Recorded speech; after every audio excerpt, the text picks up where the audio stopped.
नमस्कार लोरास किचन को बहुत बहुत स्वागत। आज आम नवरात्रि स्पेशल थाली बनैबा। तो चलतु डेरी न करी आज रेसिपीटी स्टार्ट करवा।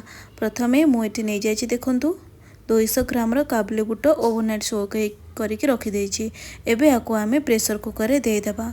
प्रेसर कुकर सब बुट को दे सारापर से मुझे बुट तार 2 गुण पानी नहीं, 2टी आलू को एमती चोपा छड़ेकी नहीं जाइए, खंडे अदा टिके डालचीनी 2टी कंचा लंका और तेजपत्र देदेबा। से आम हाफ चामच हलदी गुंड आउ लुण देदेबा हाफ चामच।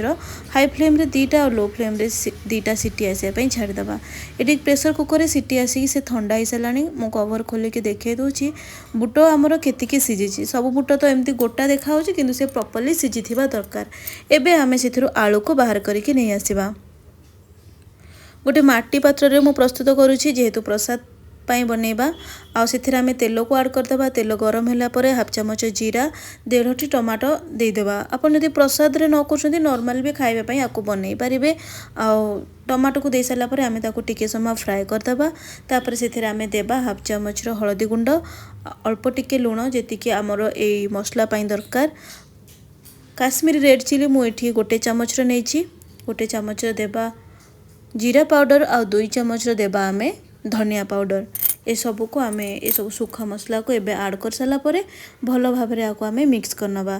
तापर सेथिरे अल्प पानी दे कि लो टू मीडियम कर दबा गैस को। आको आमे प्रॉपर्ली सिझिबा पई एबे छाडी दबा। मझिरे मझिरे आपण चेक मध्य करथबे नाही तो सेटा तळे लागी जिवो। आ माटीटा बहुत शीघ्र गरम हो जाए। तो एबे देखंतु सेथरो केते सुंदर भाबरे तेल हमर बाहरी आसलानी। आमे कोन करबा ना सेथरे टिके एबे कस्तूरी मेथी हाफ चामच रो ऐड कर दबा। जेहेतु एटा आमे बिना प्याज रसुन रे बनाउछे तो ए सब सुखा मसला दिले अधिक भल लागिबो। मेथीटा दे साला परे ताको आमे भलो भाबरे एबे आउ थरे कवर कर साला परे मिक्स करनबा। मिक्स करिकी से आमे कौन करवा ना टमाटो पूरा ये सफ्ट हो सारानी। मसलाटा हो सारानी तलू लगिगला, तलू भलसे छाड़ी आसलानी। से आमे जो आलूटा को सिझेकी रखी ताको चकटिकी ये आमे देदेबा। टिके दरदरा चकटा करके देबा। आलू को दे सारा पर ताको 2 मिनिट कवर करके रखिबा। तापरे आमे काबुली बुटटा जो सिझिकी थिला ताको देदेबा आ ताको मध्य कवर करनबा। गैस फ्लेम आमे मीडियम रे रखिबा आ भलो भाबरे आको कसी नबा। जितकी आपण आपको लो टू मीडियम फ्लेम रे कसिबे सेतकी स्वादटा आर बाहर।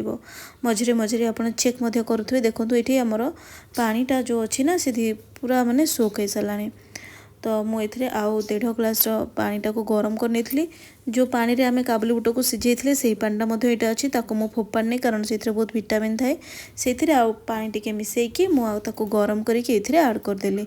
एबे ताको आमे हाई फ्लेम रे फुटिया पई छाड़ दबा। से जितोले भलरे देखंतु फुटी आसीबो आमे कोन करबा ना टिके सेथिरे पनीरटा को दे देबा। पनीरटा एटी बिल्कुल ऑप्शनल अछि किंतु देले बहुत टेस्ट लागिबो। तापरे आमे आको गोले नबा आ कवर कर दबा। फुटिया पनीरटा देके आ 4-5 मिनिट आमे फुटेबा कारण पनीर भी टिके सॉफ्ट हो जिवो। पूरा फ्रेश पनीर अछि। एबे एटा फुटी आसलानी सेथिरे आमे देदा फ्रेश धनिया पत्र आ प्रस्तुत हो गला हमर एठी प्रथमे तरकारीटा। एबे मु कोन करछना देखंतु हाफ कप रे नै जाइछि सागु। सागु दे साला परे ताको आमे 2 थर धोई दबा आ सेथिरे पानी देकी ताको आधा घंटा 45 मिनिट जाके भिजेक रखी दबा। एबे मु नेछि 2 कप रो आटा संगे अछि हाफ कप रो कम सुजी। स्वाद अनुसार आमे लूण दे दबा। हाफ चामच दे दबा आमे चीनी। हाफ चामच माने छोटो चामच रो हाफ कला जीरा एथिरे दे दबा।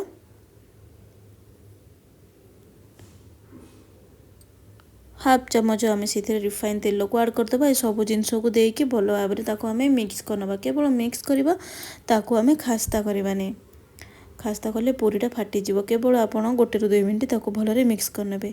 तापरे सेतिरे गरम पानी हल्का उषुम पानी पूरा देकी भलो भाबरे चकड़ी नबा। ए डोटा को बेसी पानिया कि पूरा टाण मध्य करिवेनी। नॉर्मल जेंती आटा चकड़ी थांती आमे रुटी पाइंगा सॉफ्ट डो सेमती गोटे सॉफ्ट डो एठी आमे रेडी करनबा। तापरे देखंतु एठी हमर डोटा तो हे गला। अल्प टिके तेल लगे दबा हाथ रे। ता ऊपर एमती चारिपट को लगे देकी ताको आमे कवर करनबा ताकि से टिके भलो भाबरे ताको छाडी दबा रेस्ट नेबा पाइंगा आधा घंटा पाई।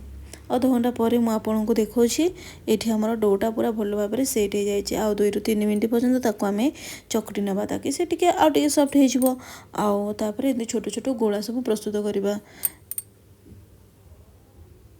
ये मु सबू गोला को देखूँ रेडी करनेली। तापर आम बेलना पीढ़े अल्प टिके अटा को आड करिकी अटा को आड कर सारा पर आम से जो गोटे गोला को आनिकी ताको एंती रोल करनबा आ एंती पूरीर शेप देखी ताको बेली नबा। आपको बेसी पतला करेंगे कि बेसी मोटा मध्य करेंगे तार थिकनेस एमती रहिबो।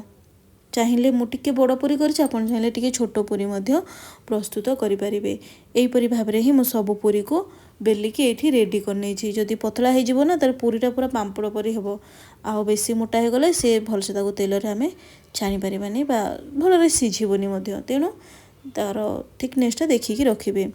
तेलटा पूरा हाई रे अच्छी हाई फ्लेम रे ही गरम हो पूरीटा को आम एमती गोटे देबा तापर ताको नेउटे देबा। देखंतु ऊपर पटू टिके एमती फ्रेश करनेले भल भाव से फुलिकी आसीजिव। एहीपरी भाव में आम सब पूरी को छाणी नवा। जदि आप भिडियोटी भल लगी ताले लाइक कमेंट मो चैनल को प्लीज सब्सक्राइब करने। एबे देखंतु सब पूरी आमर केमती सब फुलिकी हेछि तेणुक प्रथम मेजरमेंटा प्रॉपर रखिए। आउ ये मु पूरी की छाणी नेली। एबे आम सागुर जो रखी ना तार खीरीटा प्रस्तुत करवा। जो कप्रे मुझे सुजी हाफ कप रु कम अच्छी टिके गोटे चामच पाखापाखि कम चीनी अच्छी। लो फ्लेम रे एबे आम आपको कैरमलाइज होगापी छाड़ीदे। बिल्कुल भी गैस फ्लेम को हाई करेंगे। देखो चीनी आम ये पूरा मेल्ट हो गला पूरा लाल करेंगे ना तो से पिता पिता लगे।